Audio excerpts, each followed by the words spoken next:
सलाम everyone and welcome back to Gol Roti. आज मैं बना रही हूँ बहुत इजी और बड़े यमी किस्म के चिकन पॉपकॉर्न्स। अब मुझे नहीं पता कि इनको चिकन पॉपकॉर्न क्यों कहते हैं। It makes no sense. बहुत इजी हैं, बड़े जल्दी बन जाते हैं। तो अपना कीमती तरीन वक्त जाया किए बगैर इसको बनाना शुरू करते हैं। तो सबसे पहले मैंने ले लिया आधा किलो गोभी, नहीं मजाक कर रही हूँ, आधा किलो बोनलेस चिकन। अब मेक श्योर करने के वो बोनलेस हो, क्योंकि हड्डियां चबाने का टाइम किसी के पास भी नहीं है। तो आधा किलो चिकन बोनलेस ले लेना है, जिसको क्यूब्स में काट लेना है। क्यूब्स का साइज कितना होगा ये डिपेंड करता है आपके मुंह पे। जितना बड़ा मुंह होगा उतने बड़े पीसेस होंगे। अगर छोटा मुंह है तो छोटे पीसेस कर लो, मतलब बाइट साइज पीसेस कर लेने हैं चिकन बोनलेस के।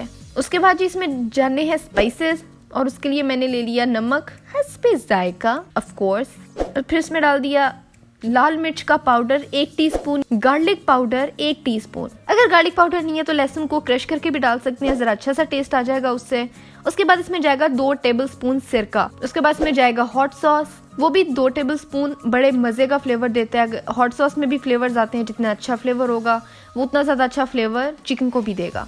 और उसके बाद इसमें डाला 4 टेबलस्पून दूध। ये देखने में लग रहा है कि बहुत ज्यादा है, क्योंकि मैंने गलती से बहुत ज्यादा डाल दिया था। 4 टेबलस्पून इनफ है, बस इतना होना चाहिए कि चिकन इसमें सोक हो जाए। मेरा जरा ज्यादा शोरबा ही बन गया था, लेकिन कोई बात नहीं, काम चल गया था। आपने ना मेरी गलती से सीखने और जरा कम डालना है। इसके बाद इसको कवर कर देना है। अब वो चाहे ढक्कन से करो चाहे हाथ रख के कवर करो, लेकिन इसको कवर करके रख देना है 1 घंटे के लिए मैरिनेट होने के लिए। उसके बाद इसमें आती है कोटिंग। एक बड़े प्याले में ले लेना है, तकरीबन 1 कप मैदा अंदाजे से डालेंगे। उसके बाद इसमें जाएगा 1/4 कप कॉर्नफ्लावर। अब कॉर्नफ्लावर जो है ना वो बड़ा क्रिस्पी कर देगा चिकन को। बस लोग तो चावलों का आटा भी यूज करते हैं, I have never tried that, तो मैं कुछ कह नहीं सकती। उसके बाद इसमें जाएगा नमक 1 टीस्पून, और इस सबको कर देना है बड़े अच्छे से मिक्सी। उसके बाद हमने क्या करना है कि अपना जो मैरिनेटेड चिकन है, जो 1 घंटे से फ्रिज में ठंडा हो चुका होगा, उसको निकाल के उसमें ना 1 अदद अंडा तोड़ के डालना है। बेहतर है कि आप उसको अलग प्याले में मिक्स करके फेंट के तो फिर डालो। मैं जरा कुछ ज्यादा ही अकलमंद हूँ तो मैंने डायरेक्ट ही डाल दिया, उससे फर्क नहीं पड़ता। अच्छे से मिक्स करने के बाद केयरफुली एक चिकन को उठाना है और उस मैदे के अंदर डाल के इसको बड़े अच्छे से कोट कर देना है। एक टाइम पे कुछ पीसेस के साथ ही काम करेंगे। अच्छे से कोट करने के बाद इसको रखते रहेंगे साइड पे। जब सारे चिकन के पीसेस कोट हो जाए उसके बाद दोबारा इसको डाल देंगे बचे हुए वेट बैटर में, जिससे हमने चिकन निकाला था। अब उसको दोबारा हम उसी में डालेंगे, डबल कोटिंग करेंगे ताकि क्रंच ज्यादा आ सके। उसको वहां से निकाला और दोबारा से फेंक दिया अपने मैदे के अंदर। बड़े पोले पोले हाथों से इसको ना कोट करना है। हाथों से जरा इजी रहता है, चम्मच इतने हेल्पफुल नहीं रहते। हाथों से कोट करने के बाद एक्सेस मैदा निकाल लेने के बाद इन सबको हमने कर देना है साइड पे। एक प्लेट में निकालते जाएंगे। जब सारे चिकन के साथ यही सलूक हो जाए तो उसका लेना है एक closeup for no reason at all. उसके बाद लेना एक फ्राइंग पैन और उसमें डाल देना है ऑयल।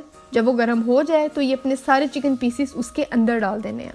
अब यहाँ से अंडरस्टूड सी बात है कि इसको तब तक कुक करेंगे जब तक कि इसके अंदर बड़ा अच्छा सा ब्राउन कलर ना आ जाए, क्योंकि चिकन है और बोनलेस है तो ये बहुत जल्दी पकेगा, तो कच्चा रहने का तो सवाल ही पैदा नहीं होता है इसको। खैर फिर भी 10-15 मिनट तक इसको कुक करेंगे। जब बड़ा प्यारा सा कलर आ जाए तो इसको कर देना है रिमूव।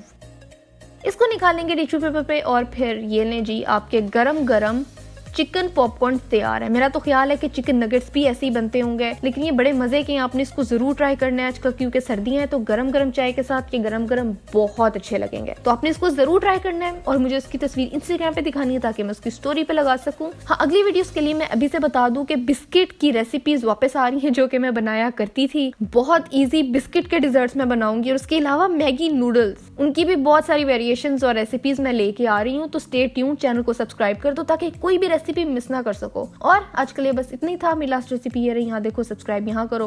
मेरा पहला चैनल है सनास बकेट्स, को भी सब्सक्राइब करो। अगली वीडियो कौन सी होनी चाहिए मुझे भी बताओ, और मैं मिलती हूँ आपसे अगली वीडियो में एक नई रेसिपी के साथ।